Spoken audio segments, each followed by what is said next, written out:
यो भिडियोमा म आज डाइमेन्सन फर्मुला डिस्कस गर्न गइरहेको छु र यो डाइमेन्सन चाहिँ क्लास 11 को लागि एकदमै महत्त्वपूर्ण टपिक्स मानिन्छ। यसबाट एउटा क्वेसन जनरली डाइमेन्सन निकाल्न सोधिरहेको हुन्छ। डाइमेन्सन निकाल्दाखेरि जनरली हामी एमएलटी को रूपमा एक्सप्रेसन गर्छौँ। फिजिकल क्वान्टिटीहरूको युनिट निकाल्ने र अनि एमएलटीमा गरी एम भनेको मासको डाइमेन्सन, यसलाई स्क्वायर ब्राकेटले लेखिन्छ।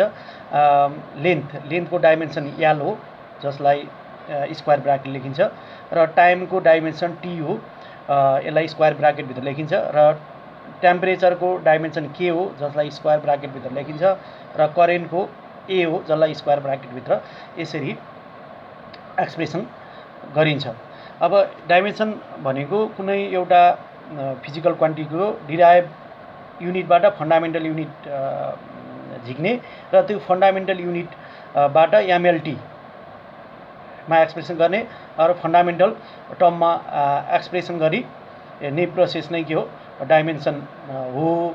अब डाइमेन्सन निकाल्ने बेलामा चाहिँ सबभन्दा पहिला युनिट र फर्मुला हामीलाई नोन हुनुपर्छ। अब यहाँ दिएको छ calculate the dimension of gravitation constant भनिएको छ। अब ग्राभिटेसन कन्स्ट्यान्टको डाइमेन्सन निकाल्नका लागि पहिला ग्राभिटेसन कन्स्ट्यान्ट केसँग रिलेटेड छ यो नोन हुनु पऱ्यो फर्स्ट अफ अल है। First of all dimension formula केसँग रिलेटेड छ यो थाहा पाउनु पऱ्यो। अब डाइमेन्सन फर्मुला भनेको चाहिँ केसँग रिलेटेड छ भने ग्राभिटेसन फोर्ससँग रिलेटेड छ, ग्राभिटेसन फोर्स। त्यसैले फर्स्टको लागि आईमा I is equal to F is equal to G m1 m2 by D square है, यो हो। अब यसबाट जी हामीले जीलाई के गर्ने, जीलाई एक्लै बनाउने। जीलाई एक्लै बनाउनको लागि F into D square is equal to G m1 अपन m2 है। अब यसरी हामीले के गर्छौँ, अब यसमा एफको डाइमेन्सन निकालौँ है। एफको डाइमेन्सन निकाल्नका लागि हामीले कसरी निकाल्न सक्छौँ भने एफ भनेको त फोर्स हो, फोर्स इजकल टु न्युटन हो है। अब हामीलाई चाहिँ न्युटन इजकल टु, अब फोर्सको फर्मुला त याम ए है, याम ए हो।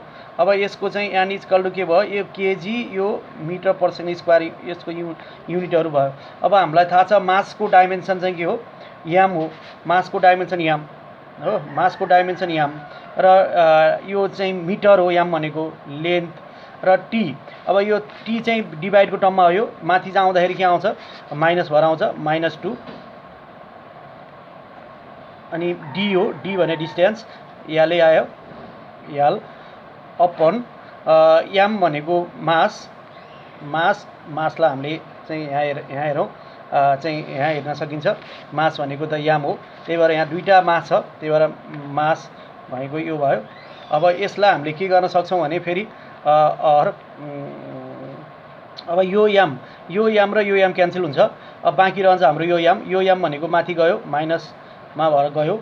अब यो एलको पावर 1 र यो एलको पावर 2, एलको पावर 3, टीको पावर -2। यसरी हामी के गर्छौँ, ग्राभिटेसनल कन्स्ट्यान्टको dimension formula which is the required dimensional formula of gravitational constant. Therefore dimension of gravitational constant is equal to m को पावर -1, l को पावर 3, t को पावर -2। यो चाहिँ डाइमेन्सन फर्मुला अफ के भयो, ग्राभिटेसन कन्स्ट्यान्ट हो। यसरी नै हामीले के गरौँ, पावरको निकालौँ। पावरको डाइमेन्सन फर्मुलाको लागि चाहिँ अब यहाँ के भनेको छ भने calculate the dimension formula of power भनेको छ। पहिला पावरको फर्मुला नोन हुनु पऱ्यो हाम्रो सबभन्दा फर्स्टमा। Power is equal to P is equal to work done by time है, work done by time, P is work done by time है, यो हामीलाई थाहा छ। फेरि हामीलाई ओकडन बाई टाइम हो है, that means P is equal to W by T है। फेरि डब्लु भनेको के हो भने W is equal to F into D, W is equal to F into D. अब यसमा हामीले के गर्न सक्छौँ भने P is equal to F into D है, F into D by T. अब एफको द डाइमेन्सन फर्मुला अहिले भर्खर निकालेको छ हामीले यहाँबाट निकालिएको छ यो डाइमेन्सन फर्मुला। यो यसको डाइमेन्सन फर्मुला त हाम्रो कति हो, एफको डाइमेन्सन फर्मुला भने माथिबाट ल्याएर लेख्न सक्छौँ, यहीँबाट लेख्न सक्छौँ। एफको डाइमेन्सन फर्मुला चाहिँ कति हुन्छ भने एम एल टी को पावर -2 है, -2। डी को डाइमेन्सन फर्मुला कति हो, डी को डाइमेन्सन फर्मुला त एल हो, यो लेख्न सकियो हैन डाइमेन्सन फर्मुला। अनि त्यसपछि डिभाइड बाई टी है, टी यसलाई स्क्वायर ब्राकेटमा त राख्नु परिहाल्यो डाइमेन्सन भन्ने बित्तिकै। अब हामीले के गर्न सक्छौँ यसमा भने अब डाइमेन्सन अफ पावर त निकाल्दैछौँ, अब यसमा कुनै कट गर्न सकिन्छ भने हेर्ने, नभए यो माथि जान्छ, यो तल डिभाइडको टर्ममा छ, माथि जाँदा कार्य माइनस हुन्छ, एम एल टी को पावर -3 यो माथि गयो, यो पावर -2 छ, अनि यो पनि माथि जाँदा -1 हुन्छ, -2 र -1 गर्दा -3 हुन्छ, र यो एल को पावर 1 छ, र यो एल गर्दाखेरि चाहिँ एल को पावर 2 हुन्छ है। अब यो आयो, therefore the dimension of power is कति आउने भयो त, एम एल को पावर 2 टी को power -3। This is the required dimension formula of power.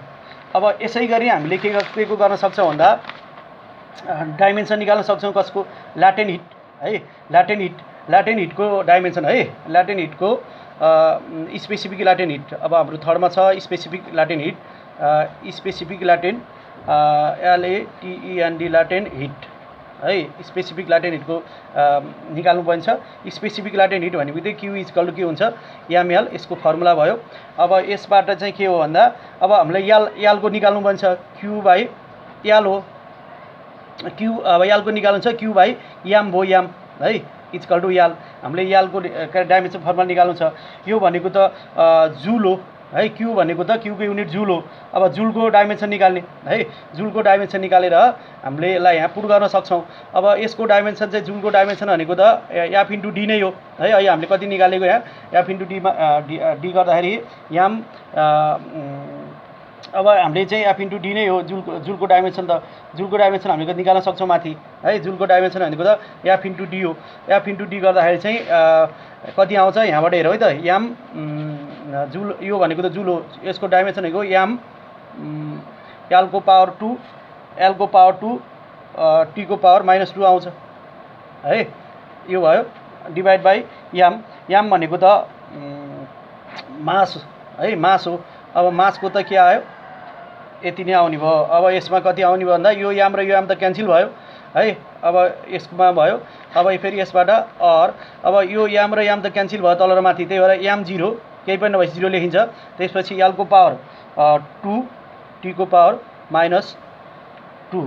अब this is the therefore dimension. अब डाइमेन्सन निकाल्दा यो एल भयो, एल को चाहिँ कति आउने भयो, यो ल्याटेन्ट हिट हो, एम 0 टी को पावर -2। अब यो भयो, यो चाहिँ ल्याटेन्ट हिट हो है, यो चाहिँ के हो, लेन्थ हो। यसरी चाहिँ हामीले के गर्छौँ, ल्याटेन्ट हिटको डाइमेन्सन निकाल्न सक्छौँ। यसरी नयाँ नयाँ म्याथमेटिकल ट्रिक र साइन्सका नयाँ नयाँ ट्रिक थाहा पाउनको लागि यो न्यू क्रिएटिभ ब्रेन च्यानललाई प्लिज सब्सक्राइब गरिदिनु होला। Thank you for all.